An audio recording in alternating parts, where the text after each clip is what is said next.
80 and 90%, favorability toward China second, going from 60 to 80%, favorability toward the US between 50 and 60%, with a big gap after 2014.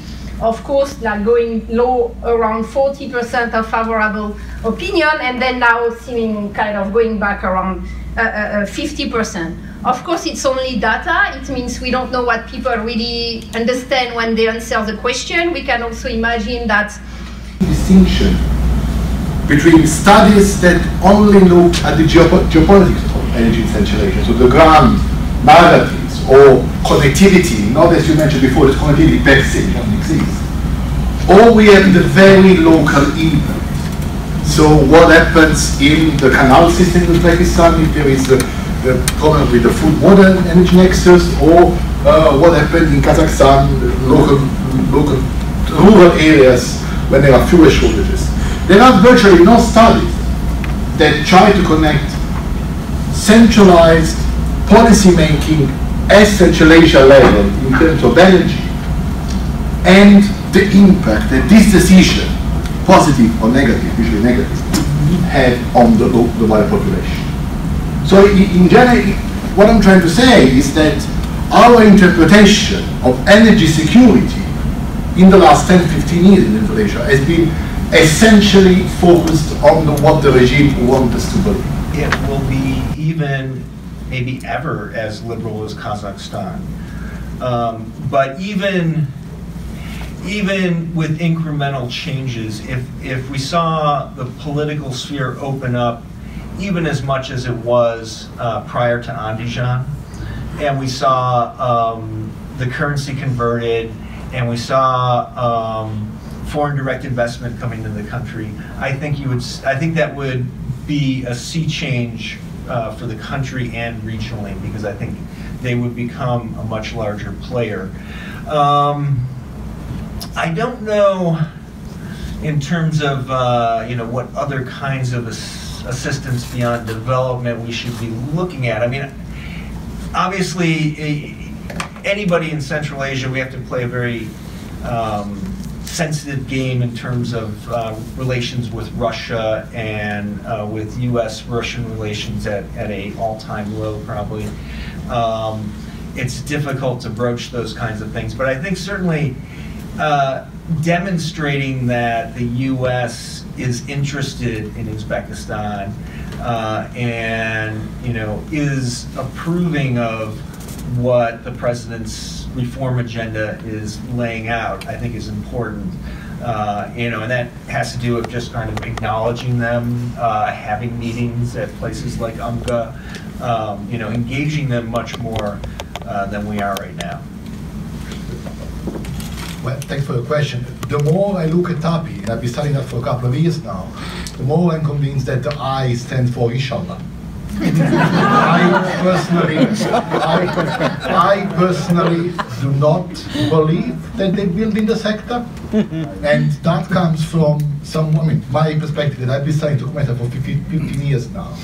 They do everything that they do, even if it's flawed. You get photographs. The regime is very image-centric.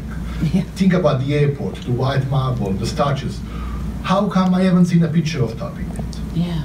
So even the Afghan opening last week, it was a whole in a hangar, in a closed room. It was in the middle of. You didn't see the two pipelines joining to that extent. So I do not believe that it's happening. But even if I did, I would argue that doing TAPI that way is more of the same, because it's pretty much, you got Turkmengas 85% equity.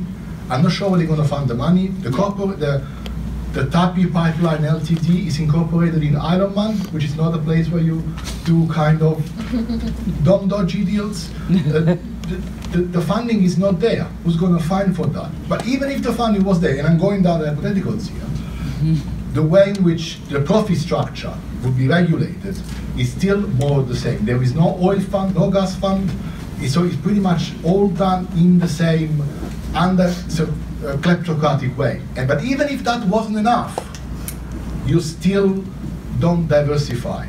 So which means that even if TAPI were to be built in all this flawed context, 30, 40 years down the track, you will have the same problems you have now. Yeah. So when rantierism change, Turkmenistan doesn't, and there will be a day in which these problems come to the surface. Which country is promoting democracy? Which country is interfering in the affairs of other countries? And then they can also make some selections. So once we will have that and we will kind of cross-check all these elements, we will probably have a more kind of detailed and nuanced perception. But I think clearly the US are playing in a second level league very clearly, the same as the European Union. And I think on many aspects, one of the gap that probably people in the region see toward the US is that our narrative looks very much like we were still playing in the first league, while we are clearly playing in the second one.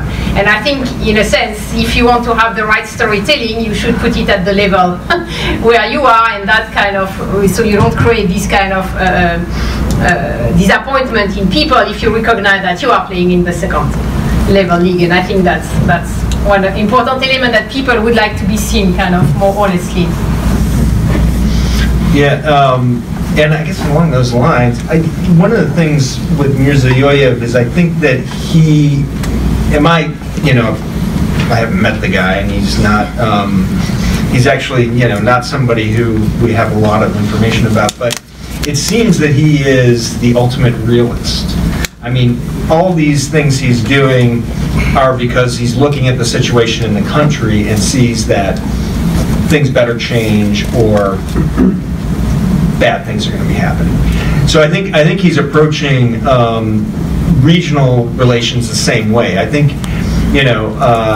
he knows that Uzbekistan does not have the push Kazakhstan does regionally. So I think that he sees Uzbekistan as having to be humble in asserting itself regionally. I mean, who knows where that goes eventually, and whether you have a rise in kind of Uzbek great power nationalism, to what degree that exists in Central Asia. But I think right now I don't think he has any illusions of grandeur that way. And I want to mention one thing on the student exchanges. This is always a debate in terms of soft power. And of course, right now we have Xi Jinping as the poster child of American education. We also have the question that Marlene brought up about the Kazakh youth being more anti-American than their elders, and a lot of them haven't studied in the U.S. So it's a difficult question. I think there's no silver bullet regardless, but there's a lot of questions about whether student exchanges actually improve our relations or not. There's another set of hypotheses, and curiously, these come primarily from Central Asian scholars in Central Asia, or very closely linked to them, not from the Western, for lack of a better term, academy. Ahunov, who's an Uzbek analysis in Sweden, has written that Uzbeks are their very own right, very religious people, and so they gravitate into extremist minding circles abroad, and they become very easy to manipulate. So here you notice the causality is a little bit different. These people, these terrorists, Ahunav's telling us, of his countrymen, have been more or less inclined towards radicalism in Central Asia, in Uzbekistan.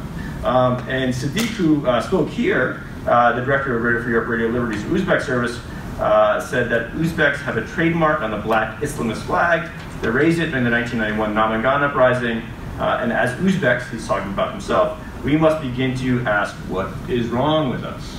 So there's another group of scholars who have said that there is a problem in Uzbekistan. This is actually very similar to, I think, some of the stuff that you were talking about, Roger, right? That there is this Islamist extremism, and it's happening within the region, right? And we have to pay attention to that. So there's another group of hypotheses.